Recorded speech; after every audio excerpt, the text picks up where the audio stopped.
Why, hello. It's been a while. Excuse the hair. I just woke up. Um, that's been what I want to talk about today. I think maybe two things. First, I don't know. Every winter, for as long as I can remember, I've always had what my grandmother would call the winter blues. I think in today's world where we are so much more um aware of mental health, I wonder if it's sad, right? Seasonal affective disorder. Because it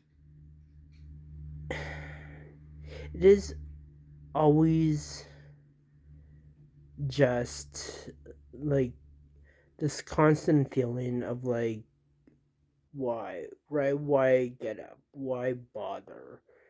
So why even?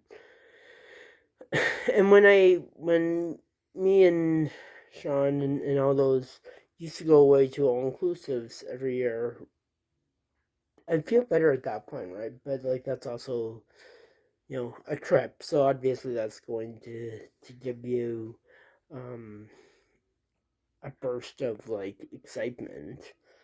But yeah, I just that's yeah, I just wonder. I wonder if I have if I have seasonal affective disorder, if it's just winter blues, like everyone gets, or whatever. I mean, I never really looked at getting a diagnosis. Why are they gonna say yeah, you have it figured out?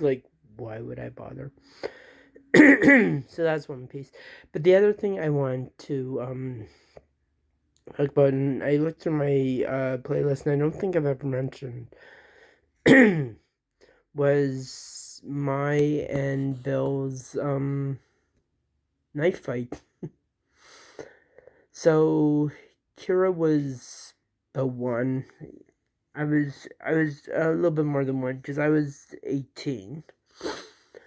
So by this point, uh this is after Wesley or Bill accused Wesley of stealing money, which she most likely didn't. And yeah, the family had a real big rift. And so Bill was not allowed anywhere near any of my family functions. So my mom, being the good partner, was like, well, fine, then she just won't, neither of us will go. But she still wanted Aaron to have access and connection with family. So I feel like it was Wesley's birthday, and so she dropped off Kira. Or no, drop off Aaron. I said it, Kira, didn't I? Aaron. I mean Aaron. My sister Aaron. Aaron. She wanted Aaron to be part of um the family. So she dropped off Aaron, and so we took her, right? She came, whatever. She was still a baby. She was still in a bassinet. So it's not like she was out playing or anything, but we hung out with her. She was there, whatever. And then they went off, and then they come back. When they come back, both of them are wasted, wasted. And yeah, so we go, and Bill's driving, obviously, and we're in almost what used to be an ice cream truck.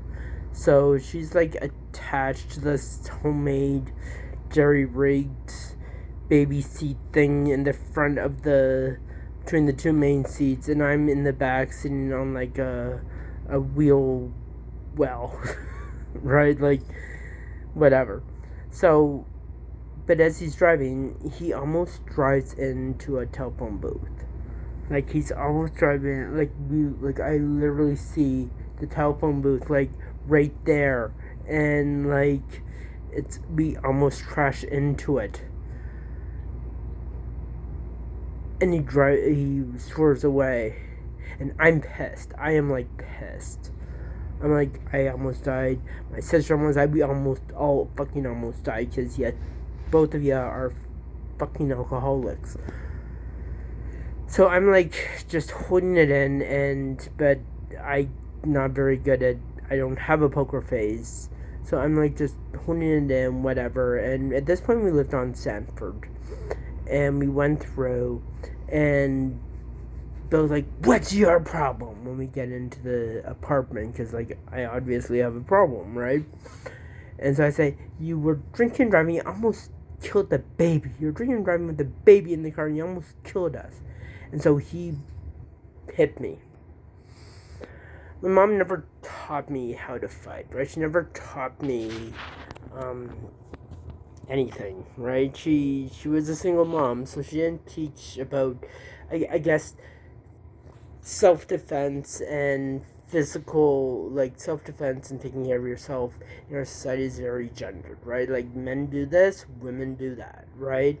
So she taught me from her purview of how women protect themselves, which is rightfully so, because not that they're weaker, but they are victimized a lot more. So it's protect yourself any way you can, right? So she said, so she always told me, like, you know what, you grab whatever you can, you kick them in the balls, you grab whatever you can, just protect yourself, right? She always had a pair of scissors in her purse. So I went into defense mode, in the only mode I know and I had ever known, and I grabbed a knife and I said, "Stay the fuck away from me." So he got pissed off. Apparently, I had cut him. I didn't remember that. I didn't notice that. Um, but then all happened very fast. But next thing I knew, I was on the ground and he had the knife up above me, like right near, like coming down onto my head, and I'm holding his. His eyes are just red, like I'm going to fucking kill you, red, red, red. Um,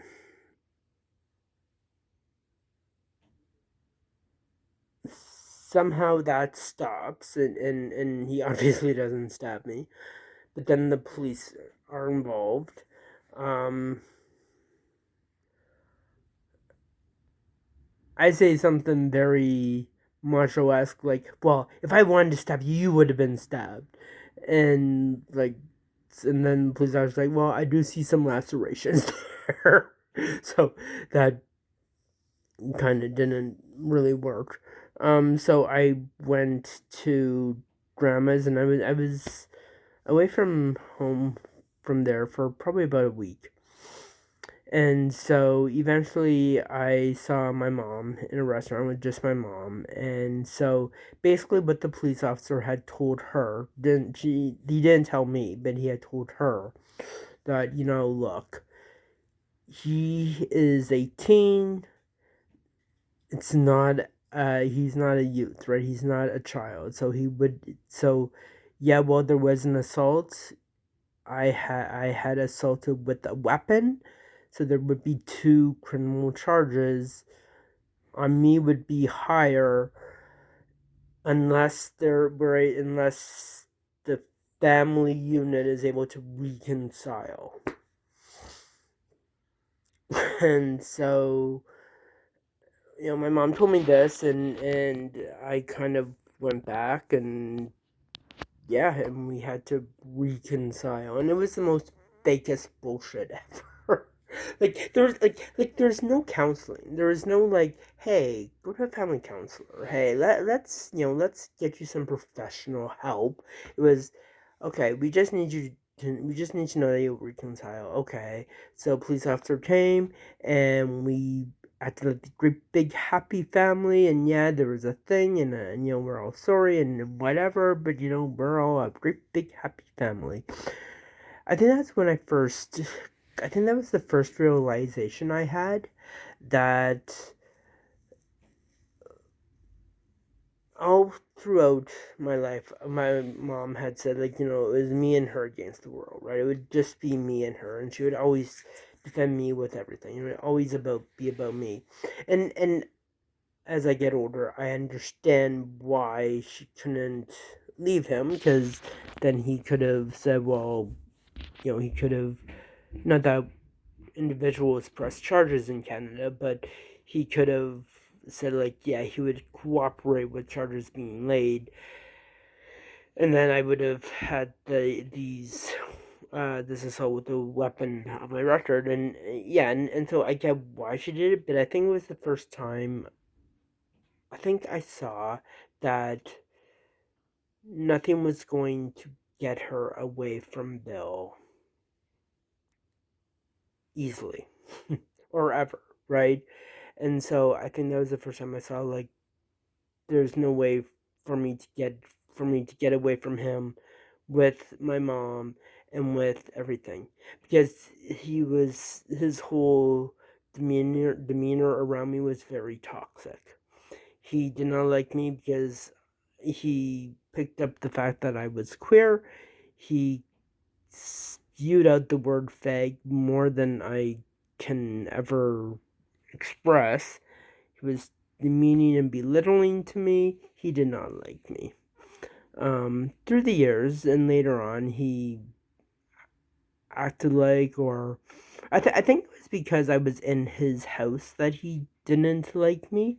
Well, he didn't like me, but I think it was because I was in his house, quote unquote, that there was so much hatred and disapproval put towards me. But then when I left his house, he was like, well, whatever. Like, there's that separation. And then that allowed him to kind of start to maybe see me as a human.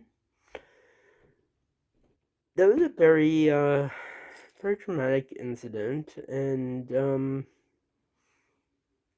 in the end, it worked out okay. Um, but yeah, that was a lot.